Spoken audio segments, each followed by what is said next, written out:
Oh, yeah. And it is a good morning, even if I'm running a little bit late. Happy Wednesday Hump Day, May 20th, 6:08 Eastern Standard Time, as we come live from the Wolf Nation studios. Welcome all to all a great morning. Hope you're doing well. I slept really well. I think, in fact, when I finally did go to sleep, I slept so well. I overslept a little bit. I slept through the alarm. So I was in, not too bad though. I ran a tick behind, as they say. Just a tick behind. All these old sayings we have down here in the South. So a tick behind, not much, size of a tick. So I guess that would be. Well, after the show last night, I went up and watched a little bit more of the election goings on. I got to hear a portion of, or most of, um, some of the celebratory speeches. Also, listen to some of the commentary. One of those I listened to last night was, I believe, Alan Collins. And not Alan Collins. Alan Collins. I just went blank. My brain is not working. But anyway, from Jackson, Georgia, Mike Collins, excuse me. I said Alan Collins. That's Leonard Skinner.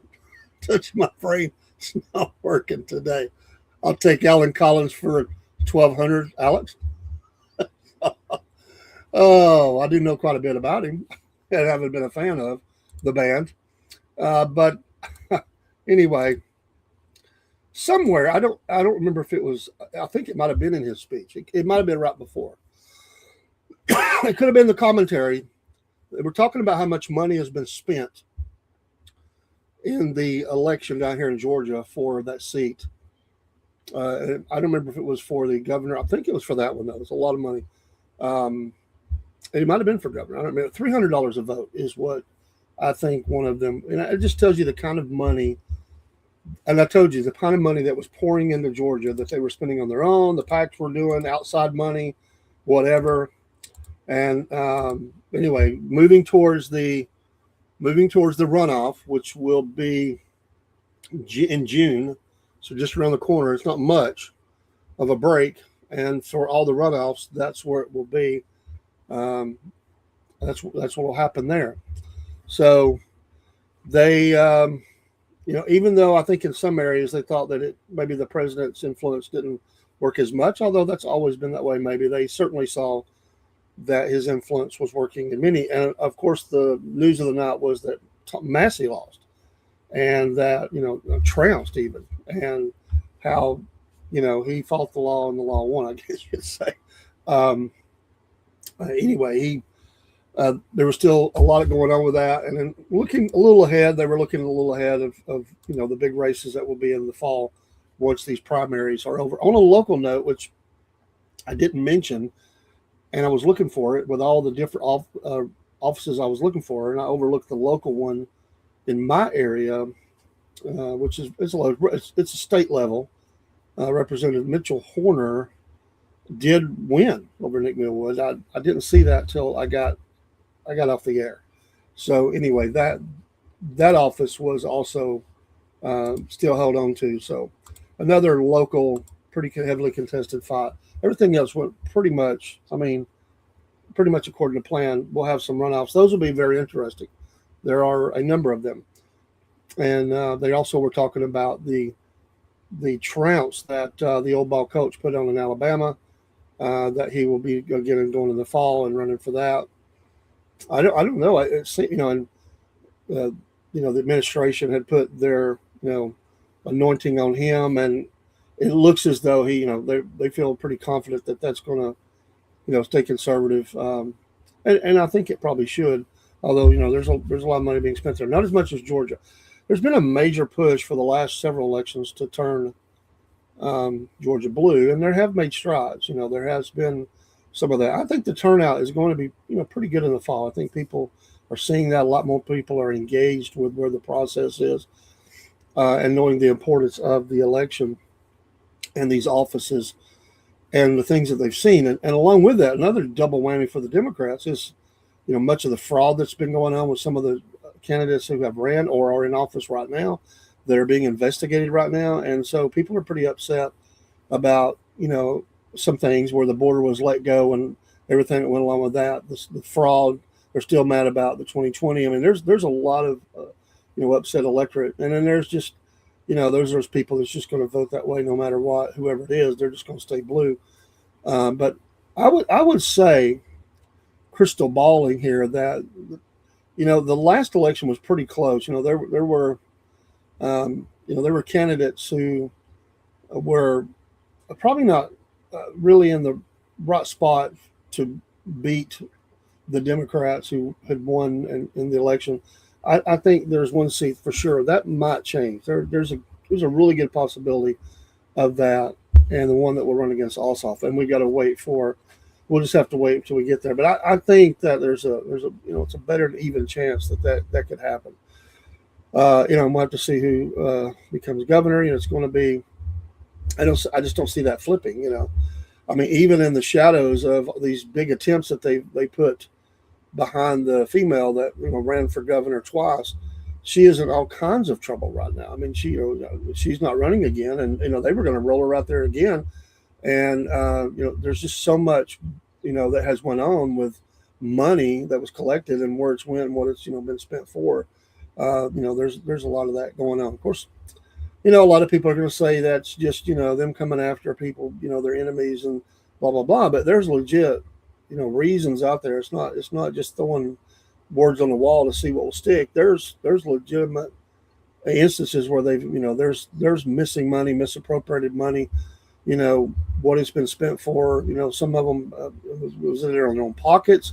What did it go for? And there's again a lot of outside money. I mean, Stacey Abrams, there was no doubt a lot of outside money came in to the state of Georgia in those elections. I mean, I say close, it was 200,000 or more. There's still a lot of votes separating, but it was pretty hard fought.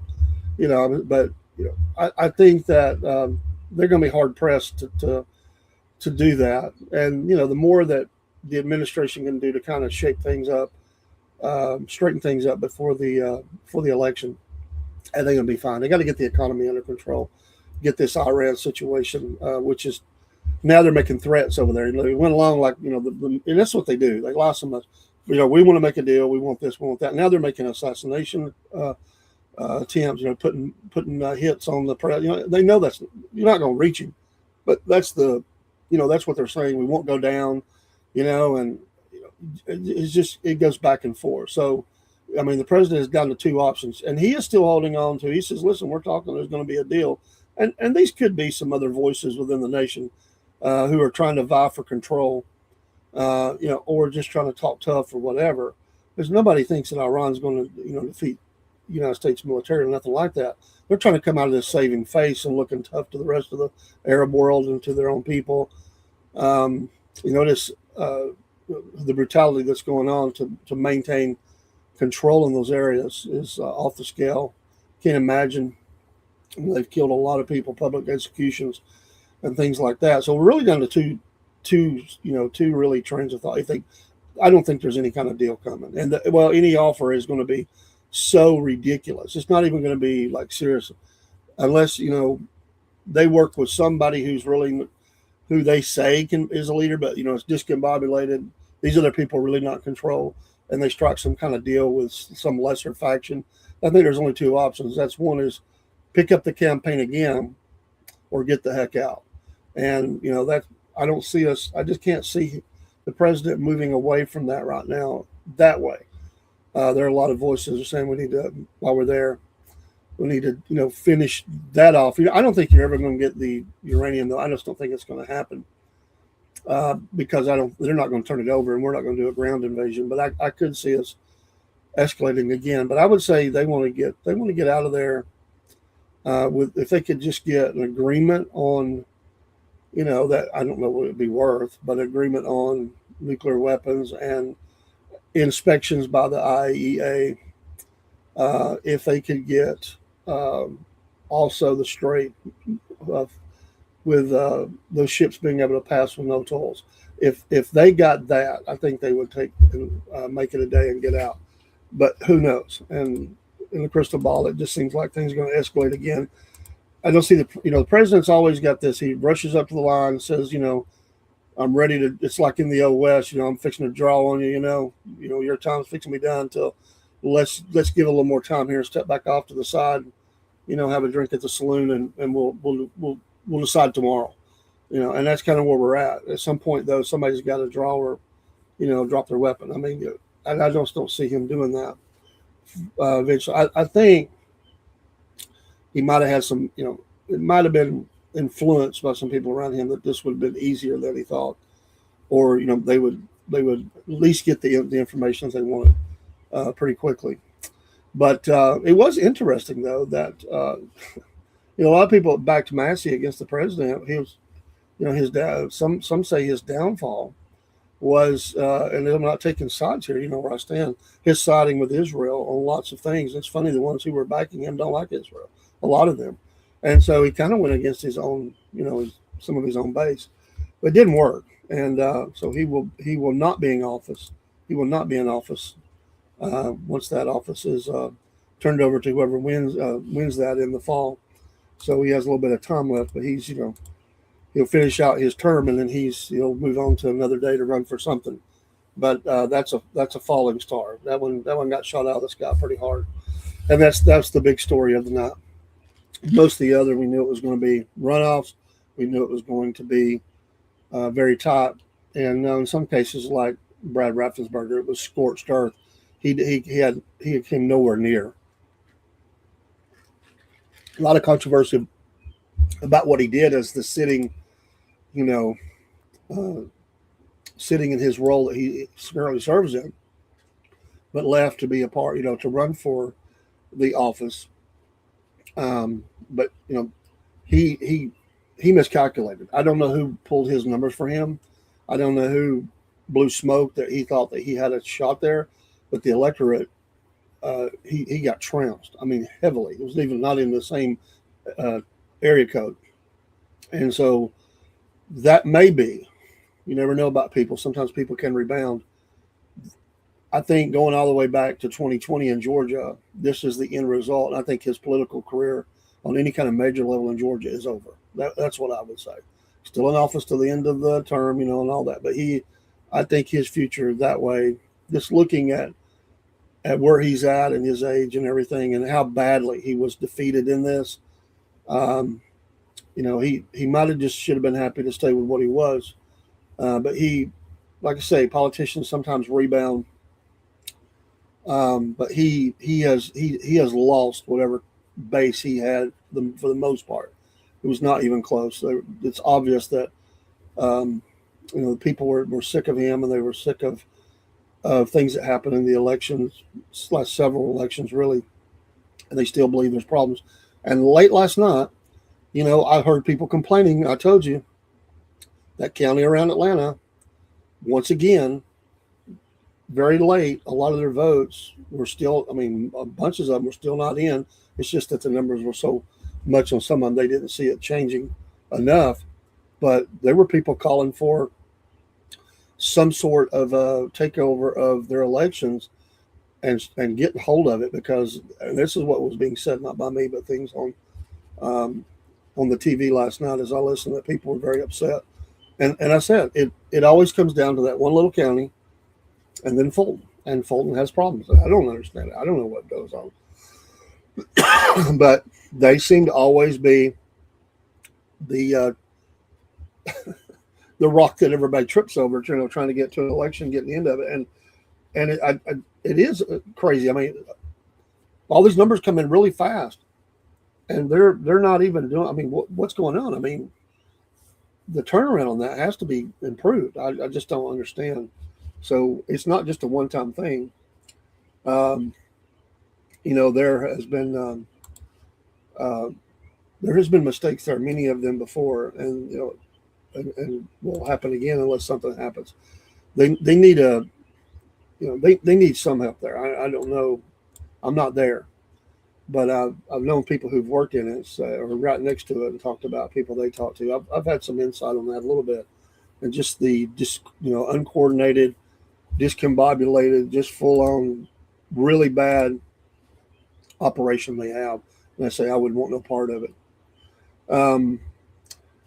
The Treasury Department has announced new sanctions yesterday targeting business vessels and financial networks accused of helping Iran move billions of dollars of oil sales. There were these, front shadow businesses, ships that were marked purposely wrong to get the oil through. So they're taking and now targeting them and saying that through these foreign currency exchanges and covert shipping operations, despite the U.S. sanctions, so they have targeted certain ones with there's more than 50 companies now. The administration, individuals, and vessels that Treasury said helped Iran access the international financial system, move money tied to oil, petrochemical, and other commercial transactions. Iran's shadow banking system facilitates the illicit transfer of funding the terrorist purposes, Treasury Secretary Scott said.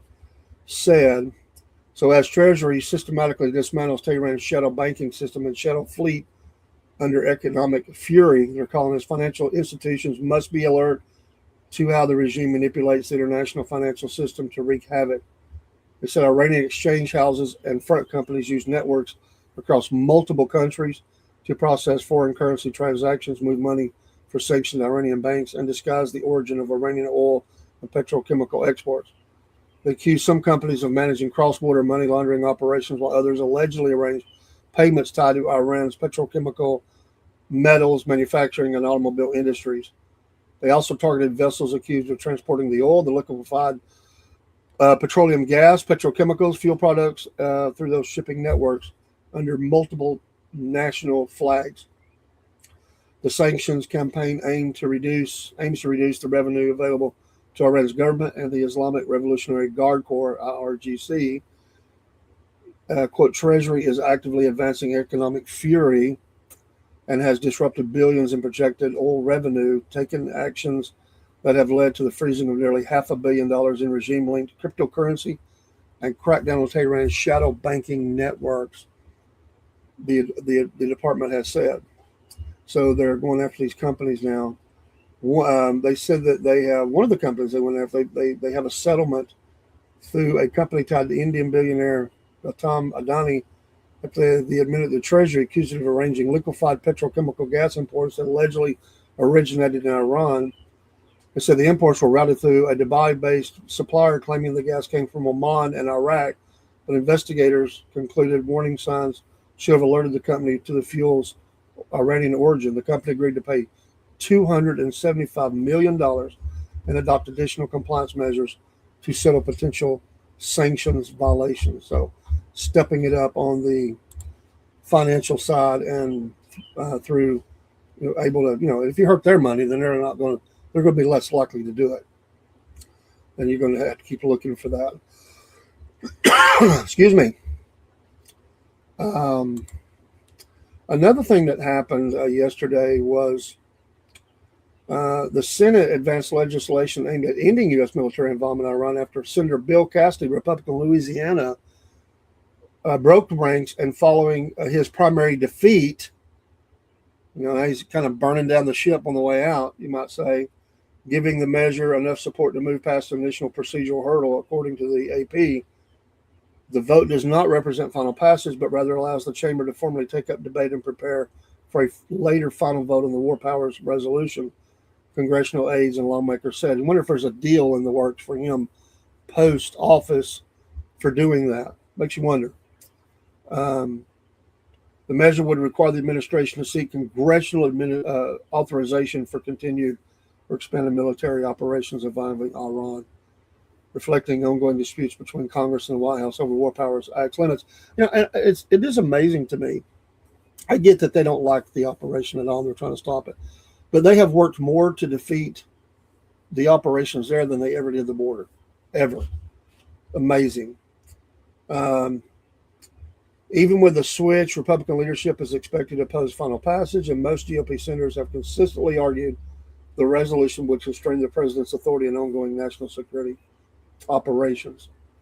Democrats and a small number of Republicans backing the measure have repeatedly used procedural votes to force Senate consideration of war powers restrictions, a strategy aimed at increasing political pressure rather than immediately changing policy outcomes, according to congressional aides quoted by the AP. Now, what I would say here, and I've been pretty consistent on this over my life, I have said both sides at times have, I realize the president has to have some wide-ranging pretty wide ranging abilities to operate and navigate, and they would not be for the if I was a Democrat in office, they would not want any kind of restriction. So it's both sides. But I've said for some time the executive powers are out of control. It is every president since Lincoln, at least I think it goes all the way back to Lincoln, have abused this, and it gets worse all the time, and it's both sides. And I am concerned about it. I think that there has to be a check on some of that. Because we just sort of go from extreme to extreme. So when the next president comes in that is not conservative, they will work all they can. Some of these are harder for them to back off of and change, but they will work to dismantle everything that he has done. And can you just imagine today if in 28 there was a Democrat in office, and think of all the things. I mean, would it shock anybody if they just totally obliterated the ballroom? Would it shock anybody? And say this never should have happened. We're destroying it, because they will not want President Trump to have any kind of legacy. The president has authorized, didn't get as much traction, but all the monuments that have been removed and taken down across the country. There was one that used to sit in the shadow of the White House, that was designed by the famous sculptor Moses Ezekiel, for Civil War era, War Between the States monuments. Did some beautiful work. One of those was dismantled. They're refurbishing it, and it's going to go back up. But I'm telling you, that will be target number one. They will go after these bases that he had renamed. That's what's going to happen. It's just a constant back and forth, and so here we go. Again, but both sides do it, and where does it end? And we're kind of stuck. It's kind of like a rah moment, pep rally. We get in, we're going to destroy everything this man has done, and both sides do it. We're going to get this back up. Then they'll be saying we're going to take that down. I suppose they can't do much about the reflecting pool. That'll be finished and done, and they won't want to touch that. They themselves had sought to do some work there, but just didn't do enough. It is expensive. It's not going to be as cheap as they were saying, but it will be. It is going to look better. But the president says, getting ready for the 250th, we want things to look great and patriotic for that celebration. And the president, whoever he is or she potentially in the future, they use that as campaign funding, and elect me, and this is every politician. Elect me, and I'll do away with it. I'll take it down. I'll stop it. I'll change it. And so they play each side. I mean, money that flows this, but that's what happens. You have to have a cause. Everybody looks for a cause. The cause may not always be right, but the cause opens up the pocketbooks. And believe me, there is a lot of money flowing for hatred versus considering President Trump, and there will be tons of money that'll be flowing in that direction. It just always happens. Democrats can rally. Hey, Barry, Democrats, they can rally the money up. They do probably have done a better job and do a better job, even though it's misguided, of rallying, the so-called protest, rallying on the ground and getting people fired up, and working through their action committees and all that, getting out the vote. I know there's issues there, but they're getting people to the vote, getting people to vote, getting money flowing into elections and into these PACs and stuff like that. They have been really good at that. Republicans have sometimes been slow to act in that. In some cases, they've improved, but I still think Democrats do a better job of that. And the president has been able to navigate a lot of that as well and do very well. He rallies the troops really well. He gets people out to vote that have never voted. So he is the counter to that. He is the was the kryptonite to Superman. He knows how to just take it to them, and it drives them crazy. Going on back to 2016, he has been a thorn in their side. And that influence, we were talking last night, where would that go in 28 since he's out of office? He'll still be very influential. He's still very dominant in many areas. There is some chinks in the armor, and he's not been able to put his candidate in some areas. But that movement is still very strong. The MAGA movement, the president himself, whatever you want to call that. Some people say I'm not MAGA, but I support the president. There's quite a few actually. There's a lot of people said I just don't. I'm electing him because I don't like what a lot of independents I would put in that category. And yes, there have been Democrats that I'm sure have crossed over and voted for him because they're sick of what has happened in their own party on that level. But they're not MAGA. And there are, the rhinos. They're not really MAGA. They just stand there in the shadow of it and try to gain votes. Those people are not true MAGA. But the MAGA movement is still very powerful. And in the deep South, it does very well. And I think across the country in a lot of places. That's why the redistricting is such a big issue. But it was an interesting night. I look forward to the runoffs. We'll do coverage, and we'll do a deep dive on some races, and there'll be other maybe primaries that are coming that haven't happened yet, and we'll be looking at those. But it was good to be on last night with all that. Barry, I hope you're doing well. Hope all the cats are well. I know you said you're having to move. I hope that. Don't know if that's started happening yet. I hope you and your family are well, my friend. Enjoyed talking to my niece last night, who come in and brought up some good memories and stuff. Kept me going. Broski, others that stopped by, and it was a good discussion. Appreciate Kim at Kim's Coffee Talk and James at Empty Pockets Podcast for stopping in last night. I've got to keep a dedicated screen. I need to put it on my iPad, I guess. Sometimes I don't know that they're speaking, and 2 minutes I've already put up. I was able to talk to Kim. I think James was probably gone.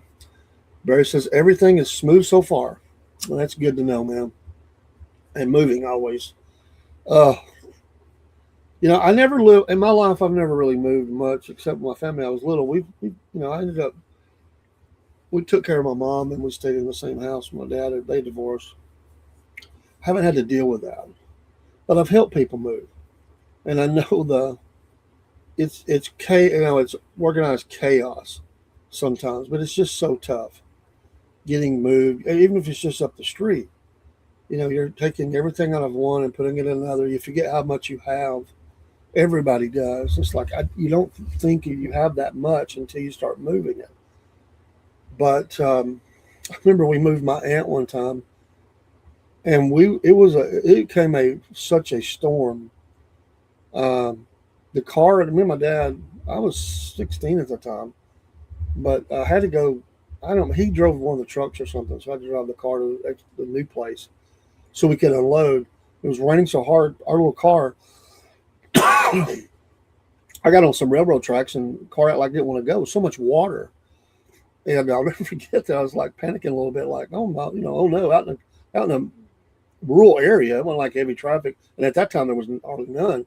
But I got it back in gear and got going. But I'll never forget that. I was like, oh my gosh.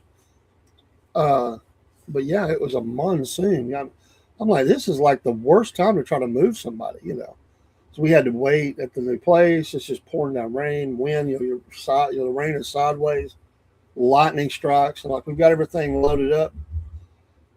We'd made several trips, and we were in I think the last one, and it hits, and we're just stuck. It's like joy. I mean, this is the worst place to be, sitting here. Me and Miss Jen I told her that I was ready to move forward and get back with the pet show. I got to see what time that's going to be. I'll give a holler to her today, so we're going to move forward. Again, amping back up shows from me being off with my wife's passing, and I'm slowly doing that. There's still 3 other shows for sure that I shelved for just a couple of 3 weeks. Well, maybe closer to a month. Music show, history show, a little longer on the history show. And the event, even longer on that, bring that back. So we're looking for spots to get all that up. Tonight on the Dirt Report, we have an interview. I hope they're able to show up. We'll have an interview with another dirt truck driver. And we're supposed to have tomorrow night in studio a couple of young men we met. I wasn't there. We met them through Dean. They're local. And they're fine young men. And I think we're going to have them in studio. Reed Family Racing. Looking forward to that, as well as talking about the race, the All-Star race, and the next race this morning. Barry says, I've had some good videos about pet food being mixed with cardboard like dog food. Wow. Wow, man, that's horrible. It's unbelievable. I was before everything kind of went crazy, and I just didn't have no time for nothing, and I mean nothing. I was just slinging myself at everything in life. I had not been successful, but I had been looking for a veterinarian to come on or somebody associated with the veterinarian and get them to come on a monthly basis. I have not been able. I've reached out to a couple, and they just blew me off. And I said, "Well, okay." I mean, I didn't even get the courtesy of of a conversation. They just ignored me. So I've been in office, and I've also contacted through electronic means, and so we'll keep looking. There's bound to be somebody.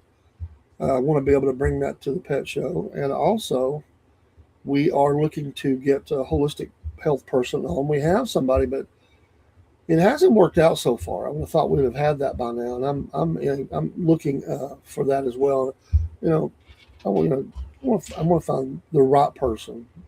I would prefer to have. It doesn't matter to me if they're local or not. It would be neat if they were, because we have a lot of viewers in the local area for me, and it would be neat if we did. But in the general region, it doesn't matter to me. Um, so anyway, free publicity is not a bad thing. You're providing information on the airwaves. We'll make it as easy of an issue as we can, and we'll get there. I just got to run into the right person, all in God's timing. There's a new vet in Rome, Georgia, and Jen used her a lot. Yeah, yeah, and I've heard her talk about a little bit about. And you do have those when they're new like that. Sometimes they're looking to get off the ground. Some, but maybe Jen can reach out. I just want to provide the. I just think it's good for listeners to hear, ask questions. Ask a doc, kind of thing. You'll get a lot of business off stuff like that. It's nothing else. You're helping people do the right thing by their pets or by themselves. I still donate to AR. I still support them. Um, I do as well, my friend. I do as well.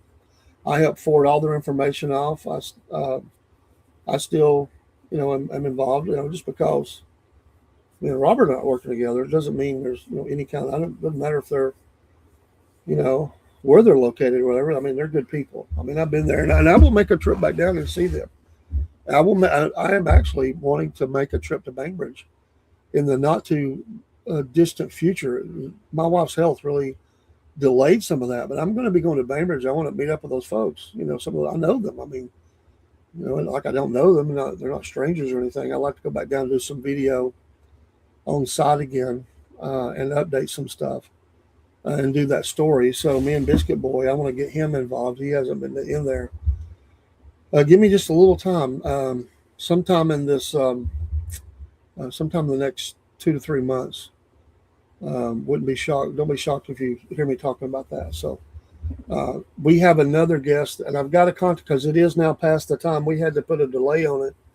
We have another business from down that way who we've met up with, and they have agreed to come on. And they are a very old and big operation, and they were tickled to death that we wanted to do it. So this is Bainbridge area, and we look forward to talking to them.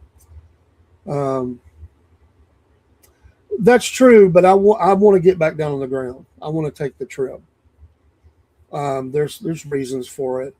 There's some other things in the area I wanted to look at that I wanted to be there. Yeah, I would like to pick up on that story as well. Um, do a little bit of maybe some. I just need to get time to get around that. Also, update. We never got there. I'm not per se going to dive right in because we're not any one thing.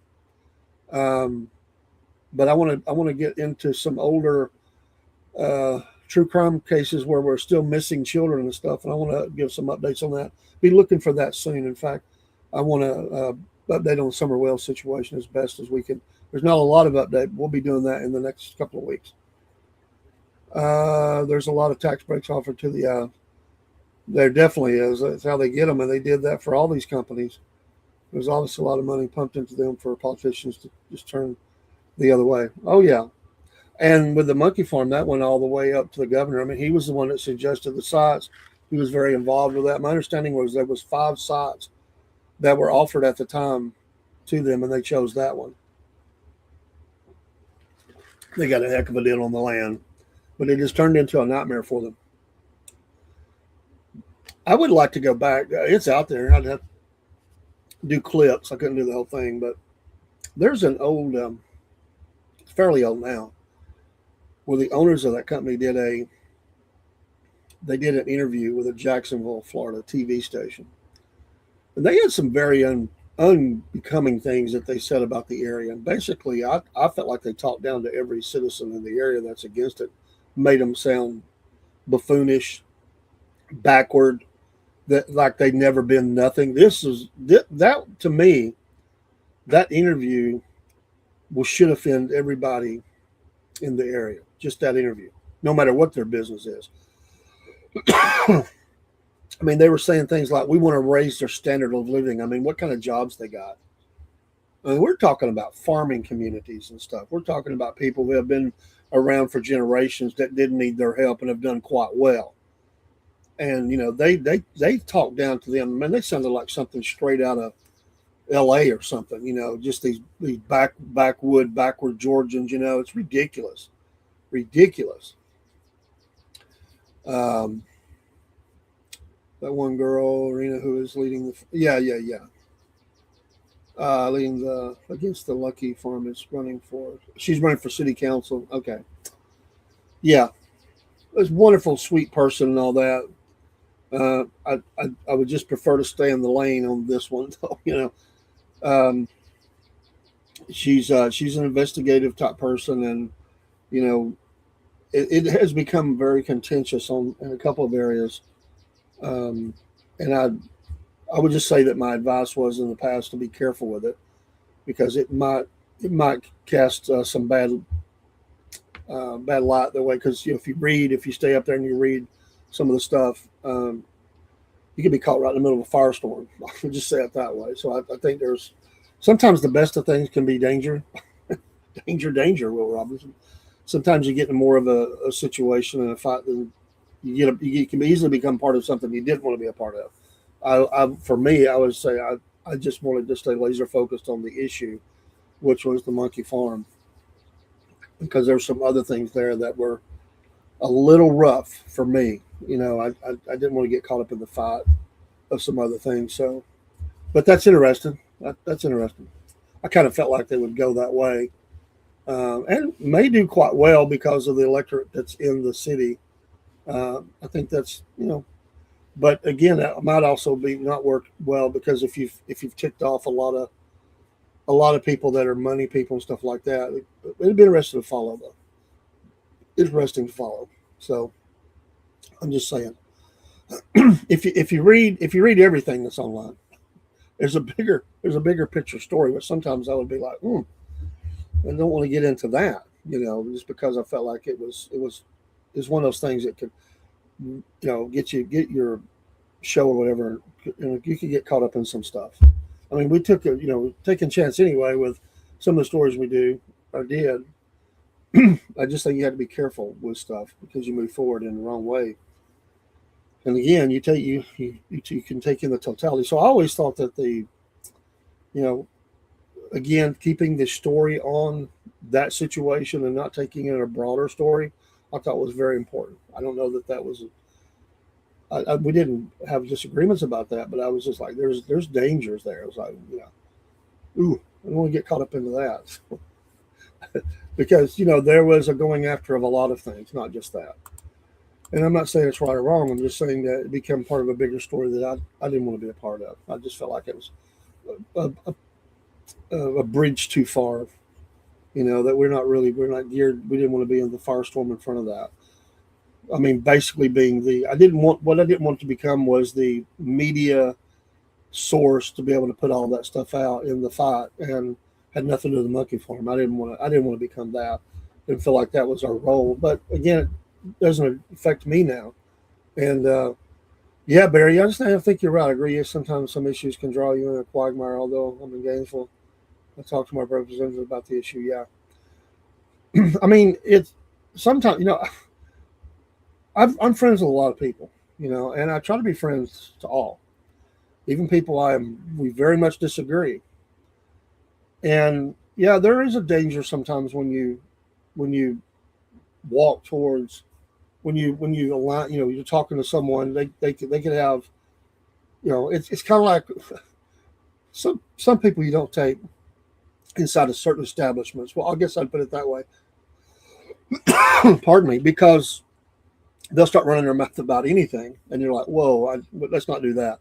I've had that happen. You have to be careful with that. It's like they can't, they have no control, like no control of their mouth, and they would just start throwing everything out there, and you're like, whoa, I don't want to be a part of that.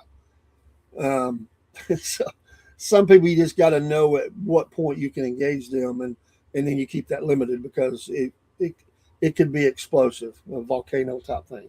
I guess I would say. Bear says, I talked to Senator Stanford about the farming guy, the rhetoric. Yeah, it was going to be about, and I just get so sick of hearing that.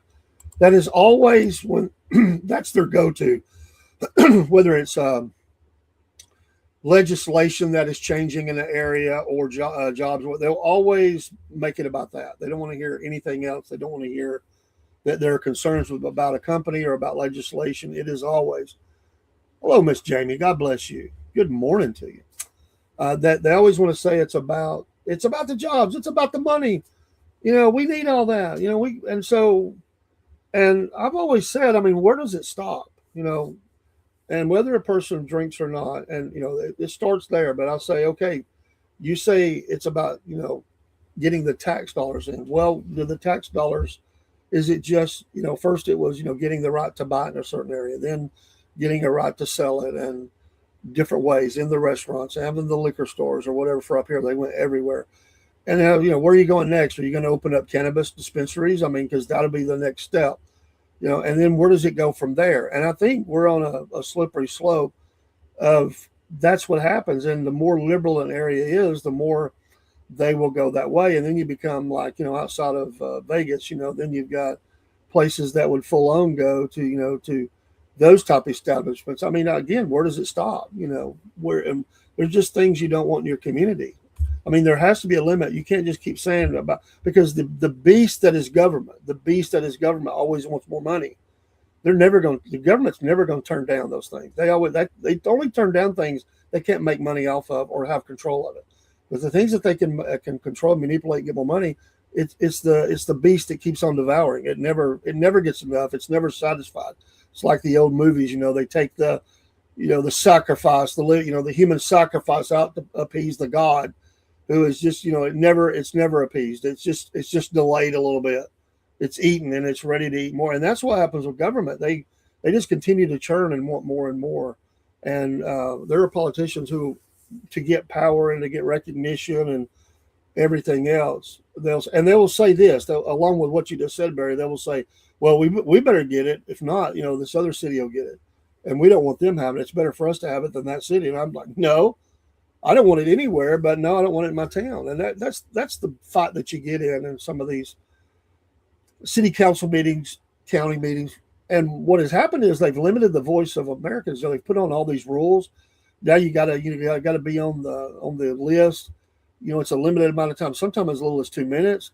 There are some topics they will in some cases have put off limits you couldn't talk about, and they'll bum rush you out the door. I mean, I've been in some where there was a lot of manipulation like that. It's frustrating to see that.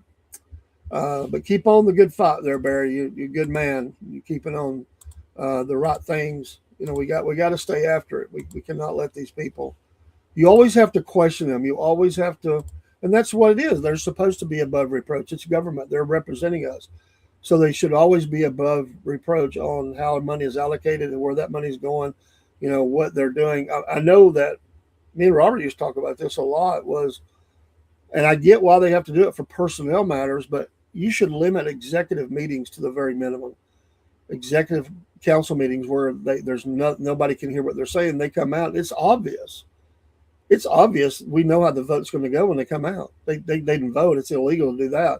But everybody's in agreement in the room. They know how it's going to go. Occasionally you'll get shocked, but they come back out of executive session and all of a sudden it's like, boom. And they'll do that sometimes in the middle of a heated meeting. They'll say, we're going to have to go into executive session. So we can get all of our ducks in a row. I get if you're going to be hearing something about someone's employment, there are, certain things about that. There's legalities there. Yeah, it should be behind the closed door. I mean, who would we want our what's being said about us, if our job was on the line or we're being reprimanded, something's going to be put in our file or whatever, you know, we wouldn't want everything heard on that personnel matter. We may be a part of an investigation. There's a lot of things, but that should be the limit of that. I mean, very little beyond that. But I think those things have grown into the bigger meeting than the actual council meeting. I think that's a mistake. And I think that even if it's completely above board, when you go behind the closed doors, there's always going to be questions. People are going to make up stuff in their head. They may be right, they may be wrong, but it creates distrust and doubt and the rumor mills. And it's not good for government to ever be doing that. At least Washington may be ugly, and by gosh, it is. But their committee meetings, all the sessions and everything, all that stuff's on C-SPAN. It's out there. Why do we have local governments that are doing all this secret behind the scenes meetings and executive session and going back there making these major decisions? Anyway, I could go on and on about that. It's Jamie. I hope, Jamie Blevins, hope you're having a wonderful morning. God bless to you. Now we're behind us, right? So you're up early.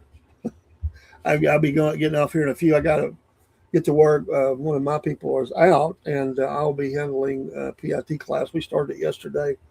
I've got to get a couple things done with them today, tonight. Don't forget, Dean the Chaser, Sir Chaser now. Sir Chaser.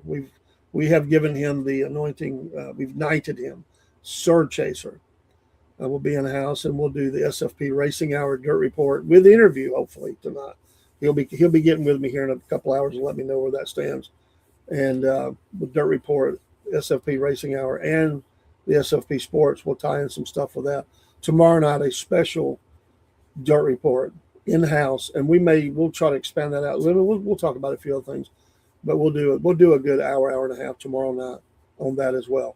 PNN News will still be aired. I didn't do the Wolf Nation Sports last night. It was a long night, and my voice was kind of going. So I kind of stripped a gear or something. It's probably from all this congestion and everything I've got going on. But I didn't do that. But the Braves did win last night. I was glad to see that. After the trouncing they took the night before from the Marlins, they did win last night. So Braves are still on a good track. We'll catch all that. We'll catch the major stuff up tonight, and then if we can get in with have time to get in with Wolf Nation Sports, we'll do a deeper dive. Baseball's in full gear, and we still got some playoffs going on out there, and NFL will be right around the corner. Right around the corner. Here we are almost at the end of May.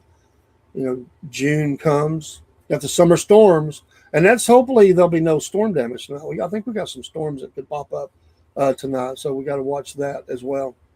And make sure all goes as planned. Sometimes those kind of storms can disrupt us here in our ability to be online with any kind of degree of quality. You might still be able to get on, but if it's of a really bad quality, I don't want that to happen.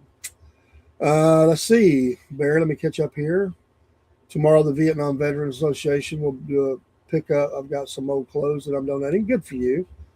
They deliver a pickup in the Atlanta area. I'm not sure if they go up as far as Chickamauga. I have not heard of that. I will look into it, though. That's why we have those sunshine laws that are rarely recognized. You have to force them. Yeah. Government should always be almost 100. Again, personnel matters aside, because people have their rights. The rest of it should all be. And I do get that you do have, sometimes when you're talking to a company that's wanting to come in, there are some meetings that have to happen there because they don't want it announced because they're not sure. That's the other part I'm talking about. But everything else should be. Now, the people should know if you're giving out sweetheart deals. Absolutely. There should be oversight on that. But everything else should be above board in the meetings. You should not have secret meetings going on. They won't say it's that. Well, we have to have these meetings. Well, yeah, but those meetings went from, the executive session to me should be, we're going to be taking up the matter, an employee matter in this position or whatever. And that should be it. You go back, you take care of that, and then you come out and you do your meeting. I think, there has to be some leeway when you're talking about business. they're exploring, they're deciding, if they want to come in, and you're trying to, you're trying to help them make that decision. Just don't give away the ranch, as they say, to make that decision to bring their business into the area. But I understand there has to be a little bit about that, because companies are very funny about it. I get it. They're exploring, and there has been deals that have been blown up. But everything else, they'll be back behind closed doors talking about major things and issues, because they come out of executive session, they go right into a vote. I mean, ridiculous. I've seen that locally. It burns me up every time, and it happens really quick. And people are shocked. There's no discussion. Discussion. Okay, move for a vote. Boom, boom, boom. It's done. Let it be recorded, and then they make a motion to adjourn. I mean, it's ridiculous, because they'll do that. They'll get everybody that's on the list to come up. They'll be going along. Then they'll decide, well, we're going to be back in a few minutes, folks. We'll make a motion to go to executive session. They do that. Then they'll stay back there forever, hoping people will leave, I think. And then, you hang around, and then they come back in, and they instantly go into a vote, have this vote, and then a vote to adjourn. That is bogus, baloney. It's wrong. And any politician that's ever been a part of that, shame on you. You should never do the people like that. And, and if anybody objects, they threaten to have them thrown out of the meeting. This is America, Bob. And this same goes on in your school board meetings and stuff like that. I mean, we've seen the people that have been tackled and drug out, who were bringing up serious issues involving administration and their children and things that are going on. And they hear something they don't like. They'll say, you're not going to come in here and talk like that. You say another word, we're going to escort you out. You're out of time. You're this or whatever. And there was one case down there, I forget what county it was. I'm sure you saw this, Barry, where they picked the lady up. I mean, they picked her up and drug her out. I mean, I just carried her out. I'd never seen nothing like that in my life. And all the crowd is going, let her speak, let her speak. And they instructed them to get her out of there. I mean, unbelievable. It was the most horrible thing I've ever seen.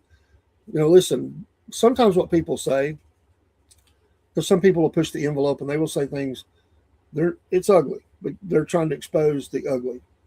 But it is freedom of speech. One of the guys that does a real good job, and he goes before them and he shows them what's in their books in the library. And he's a pastor. They say, this is hard for me to read, but you're saying this is okay for the kids to read.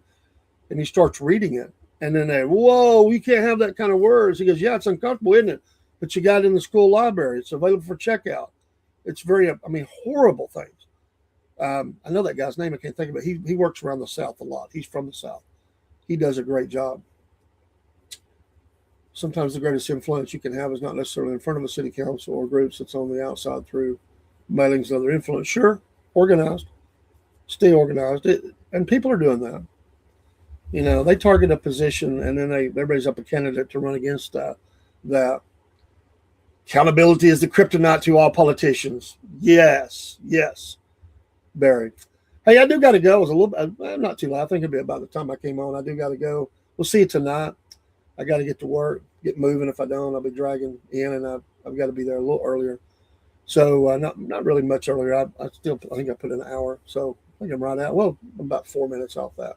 Right out. Time I play the music, it'll be an hour. We appreciate you watching this, Cornbread Man morning show.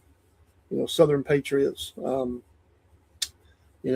Patriot Nation, Cornbread Nation, all that stuff. We're still umbrellaed underneath the Wolf Nation Network. That's the overall. And we're working. I had a talk yesterday with a group, a little bit out of my price range, but we're working to do some things and really expand operations here. And we'll continue to push forward that. With that, we're just doing exploratory, talking to people, several companies, several things, expanding in different ways. So we're excited to move forward, trying to take those steps that we can at the right times and move forward. So pray for us here.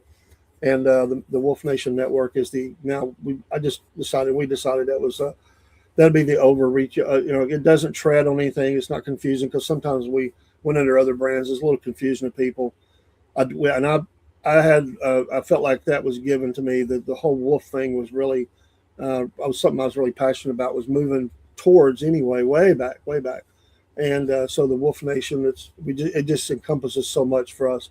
So all the other things you hear, we're still all those things. They're just umbrellaed under the overall name Wolf Nation Network. And we say network because we're more than a podcast. And we don't mean that very cocky or anything, or prideful or anything. There's just a lot that we have that we're pushing into different areas, and it's more than a podcast. So it's a network of things, and so be looking for that new. There's already new, things. We're making business cards now that's based on off all this, and getting things moving. We have a great team that is taking on ownership roles of different areas of the podcast and the network and stuff. We've got new shows coming online. We've got our team up in Ohio. They're developing their thing right now. Excited about it. Love to see the excitement. And the network is because we're a network of not only things that we produce, but that others produce, and will be placed within the structure. So that's something I always wanted to see, and we're going to be doing that as we go forward. We're excited about it. Excited about it, and adding to the ability within the studio. There'll be new equipment coming in soon. You'll see even more so on that. It should, as we continue to develop the studio and things like that. So anyway, just pray for us. And along with that, still having time to grieve and the loss of my wife, and it's always there and it never leaves. But it gives us something to move forward with, and I'm glad to have that. Saw a couple of guys from Lancaster, Ohio on a different reel. Yeah, that's it. You're going to be seeing you'll be seeing more of that. And that's in its infancy stage, and you're going to be seeing that move forward. And we're here to help guide. We gave them some free reign. We know they know what kind of areas to kind of, but it doesn't have a. We haven't painted the picture. We're allowing them to do that. We just put up some canvas boundaries, and they're going to move forward, and we'll be helping them along with that. I'm very involved with it. It's just that they can take it and run with it, and that's what we want. So they're going to be able to bring a whole different level of stuff that can be funny, and it's a different generation. They're younger, which is good, and they're fun to be around. And we've just met through, and there's more associations coming, so we're going to see that. It's not for me to put in and be a part of 168 hours of programming, but there is a future day coming where every minute that's available will be used at this station. It will be 168 hours. And that might be a rerun here and there, but it will be used up. There won't be gaps, and we'll get everything into a set time, and we'll just run program after program. Sometimes we do that anyway with repeats. That's a testing of that and getting used to everything. But the idea is that we will be a channel that continues to have programming that is active, either mostly live or recorded live, or a rerun of certain shows that we think so very highly of, interviews and such, along with commercials and advertising and all that. That's all in the future, in the near future. Anyway, have a great day. God bless everybody. We'll get out of here. This is the Cornbread Man, Dave in the AM. And we hope you have a blessed day here on this hump day. If it's trash day for you, don't forget to put your trash out. That's a reminder of myself, because I got to go put the trash out. I can still hear my wife saying, don't forget the trash. As I was headed out the door, she'd always be trying to remind me. And there was a few times I left, and I'd have the text to go, you forgot to put the trash out. I'm like, oh, turn around, go back, get the trash out. I'd be like, man, my brain, I've got to get, remember this. I'm bad to get sort of laser focused on stuff myself and forget those things. But anyway, if it's trash day for you, get your trash out. Take care. God bless.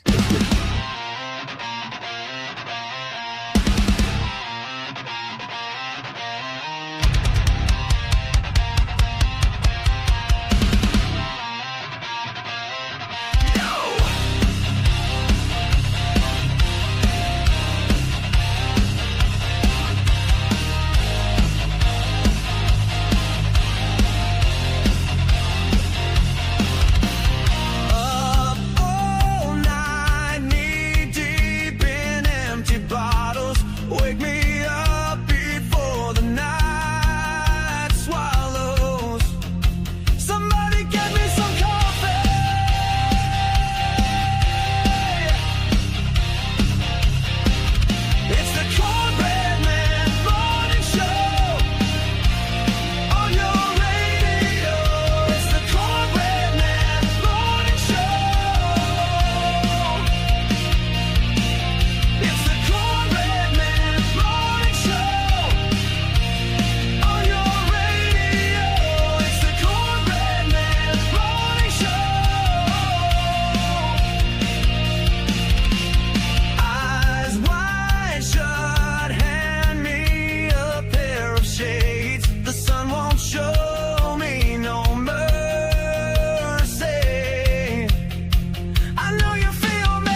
Good evening. This is your host standing by our nation's heart.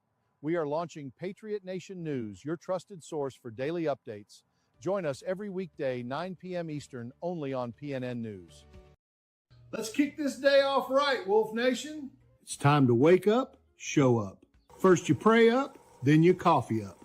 Grab your Wolf Nation coffee and tune into the Cornbread Man Morning Show at 6 a.m. EST. Don't you dare miss it. You're not going to want to miss what we're cooking up this month.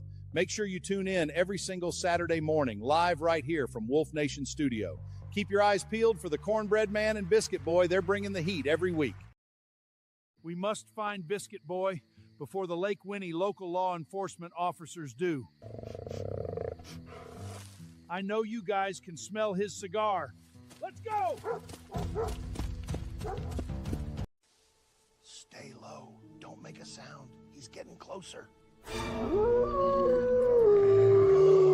you kidding me? Right now?